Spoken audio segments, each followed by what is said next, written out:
Students welcome to my channel আফানো guide. আজিৰ এই ভিডিঅ'টো যিসকল ছাত্ৰ ছাত্ৰীয়ে GNM এণ্ট্ৰেঞ্চ দিব সিহঁতৰ কাৰণে বহুত ইম্পৰ্টেণ্ট হ'ব। আজি আমি ছায়েন্সৰ পাৰ্টৰ কিছুমান ইম্পৰ্টেণ্ট MCQ আমি আলোচনা কৰিম। ফাৰ্ষ্ট হৈছে তলৰ কোনটো স্তৰত ওজন স্তৰ পোৱা যায়, এইটো হৈছে অপশ্যন চি ষ্ট্ৰেটোস্ফিয়াৰ।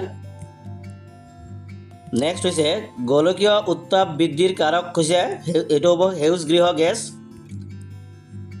তলৰ কোনটো বেক্টেৰিয়াজনিত ৰোগ হয়, এইটো হ'ব ধনুষ্টংকাৰ।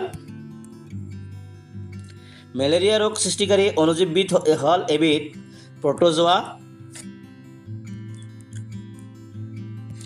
এইডছ ৰোগৰ সংক্ৰমণ তলৰ কোনবিধ অনুজীৱৰ দ্বাৰা হয়, এইটো হৈছে ভাইৰাছৰ দ্বাৰা হয়।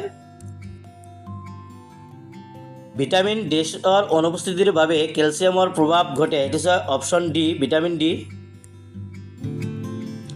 ক্ষমতাৰ SI একক কি? ক্ষমতাৰ SI একক হ'ল জুল প্ৰতি ছেকেণ্ড।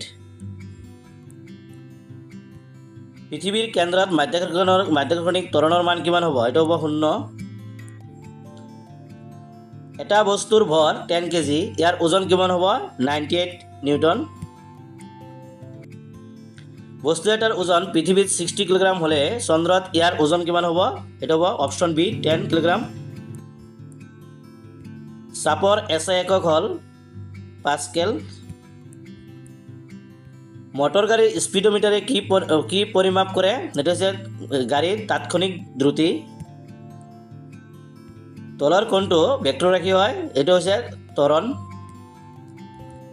প্ৰজাতিৰ উৎপত্তি অৰিজিন অফ স্পেচিছ কিতাপখন কোনে লিখিছিল, এইটো হৈছে ডাৰউইনে লিখিছিল। জীৱৰ বৈজ্ঞানিক নামাকৰণ পদ্ধতি কোনে প্ৰৱৰ্তন